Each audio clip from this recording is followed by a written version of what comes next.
Well, straight from the pages of MikeHuckabee.com, where you can sign up for my free newsletter, which is delivered twice every day. Here's a little look back at the news of the week that was.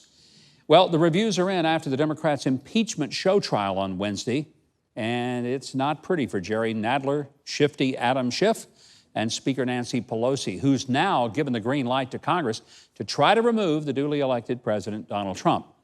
Columnist Kurt Schlichter writes, and I quote, "The gibbering, babbling left wanted an impeachment, and now they're getting it good and hard," end quote. He goes on to say, "This is going to end badly, hilariously badly, and everyone seems to know it except the Democratic leaders like Schiff and Jerry Nadler, who are driving full speed into the brick wall."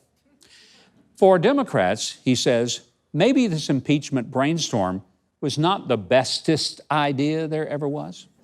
And by the way, Kurt is not just a guy who's a writer and a pundit. He's also an attorney.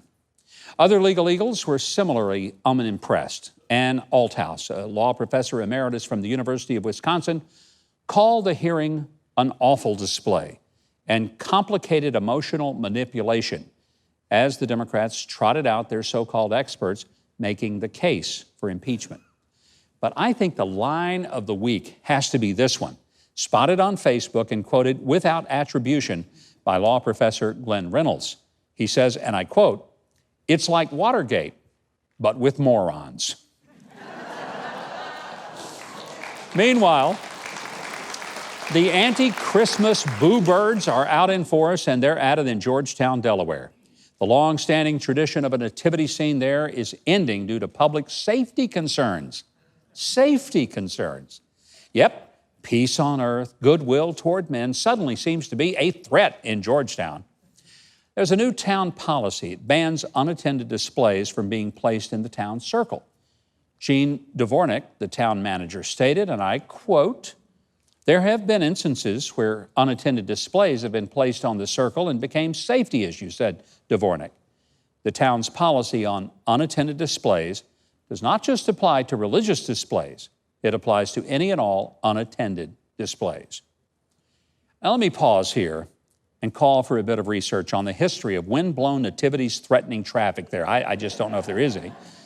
You know, I just can't seem to remember the words in the book of Luke where the angel recorded, "Fear not, for behold, I bring you good tidings of great joy, which shall be to all people," except those in the Georgetown, Delaware town circle. And this one, "This shall be a sign unto you. Any unattended manger scenes will be deemed unlawful, and citizens shall be protected from this peaceful and joyous exhibit." Well, I sure hope the good people of Georgetown would come together, maybe offer to do a little volunteer nativity attending on the town circle.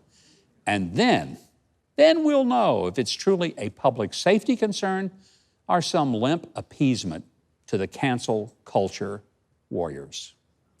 Well, let's consider some questions and comments from our viewers and our friends. We love getting your responses. Here's some we've received.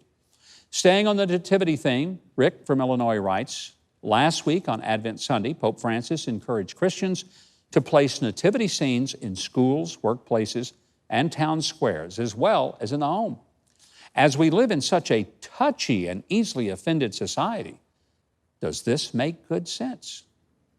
Rick, it makes great sense, because we should never surrender the most important message in the history of mankind just because it's offensive to some people. Quite frankly, it's always been offensive to some people. It always will be. But what's offensive to some people is that they don't want to hear that God didn't just send us a book and say, read it. He didn't just send us some prophets and say, listen to them. He came himself, not on a white horse, not with great power, turning into toast anybody who disagreed with him. He came as we came, a babe. And he grew up like we grew up, but he was sinless. And he lived his life as an example of what we're to be. And then when he realized that we couldn't save ourselves, he went to the cross and he saved us from ourselves. And that message we should never be ashamed of, ever, ever, ever. Now, we got this from John in Fate, Texas. That's F-A-T-E, Texas. I'd never heard of the town, but there it is. There's a town named something in Texas. You can count on it. John responded to my recent Chick-fil-A comments of the show saying, "Thanks for your recent segment on Chick-fil-A. I'm disappointed with their recent changes. Biblical beliefs are being kicked to the curb. As for me, like you, I'm not for boycotts either, but will never be able to eat there again."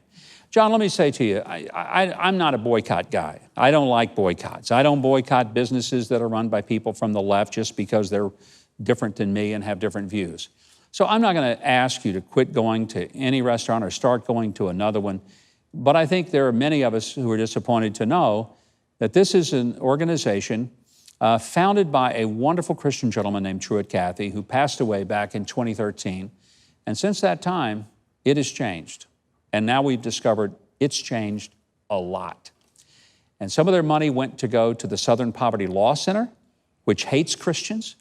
It's gone to a group called Covenant House, which helps sponsor things like the Drag Queen Story Hour, in which drag queens read stories in public libraries to little kids as young as 4 and 5 years old. That ain't what I stand for. Maybe you should write a letter, but the idea that you're going to support a business that's unique or different, not anymore, just so you know. We got this email from Steve. He caught the attention of our producers. It said, "I find multiple articles online stating that when you left the governor's mansion in Arkansas, you took things that didn't belong to you."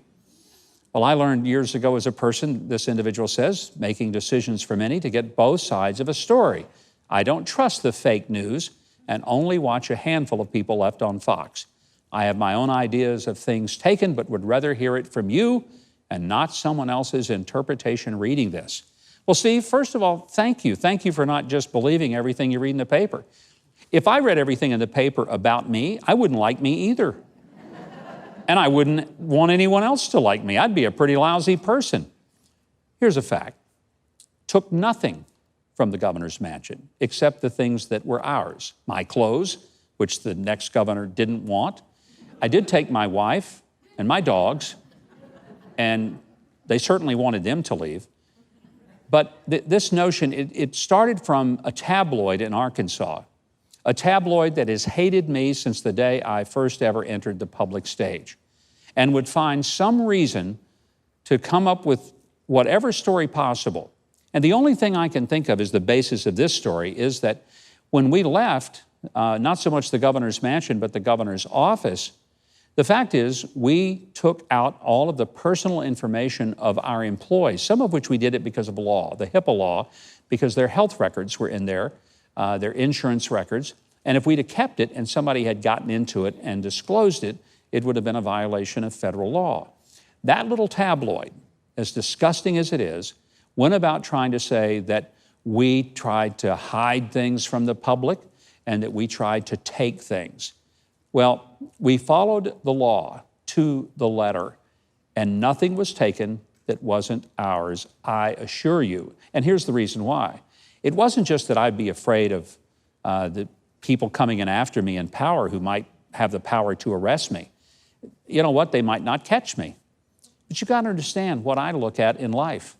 I face a far worse judgment than anything man can do to me. I face the judgment of God. And I got to live with what he thinks about me. And that alone is why I can assure you, I took nothing from the governor's office or the governor's mansion that I wasn't supposed to have, that wasn't already mine, my own stuff that I paid for. But I appreciate your asking. Thank you.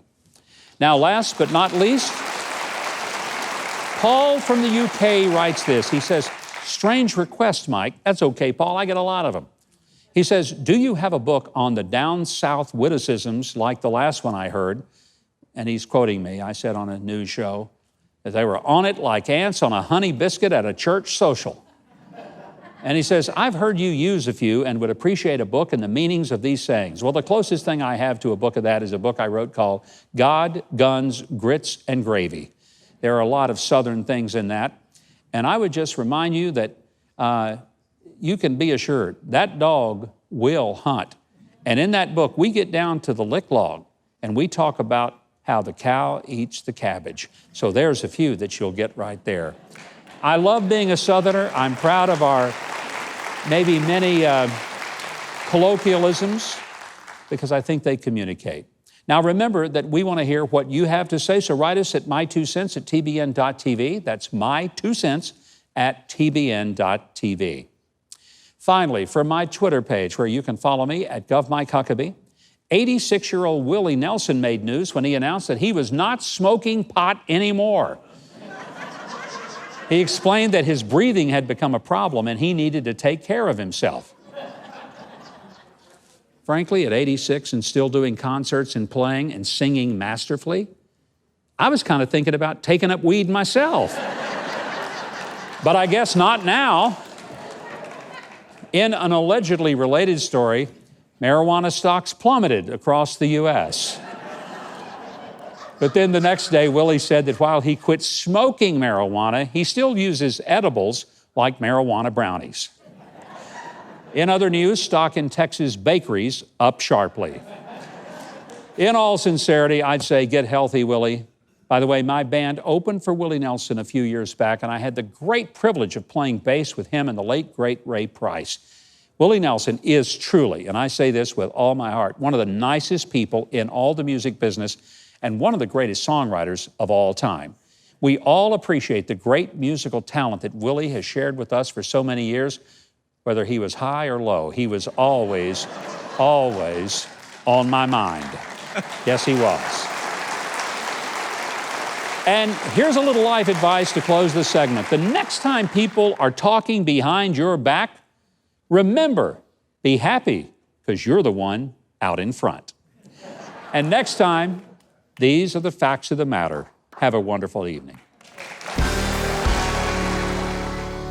Thanks so much for watching, and I hope you enjoyed that video. If you did, be sure to leave a like, then subscribe, and hit the notification bell below. Now, if you didn't like it, you ought to find a Ben Shapiro video to detox you with more facts.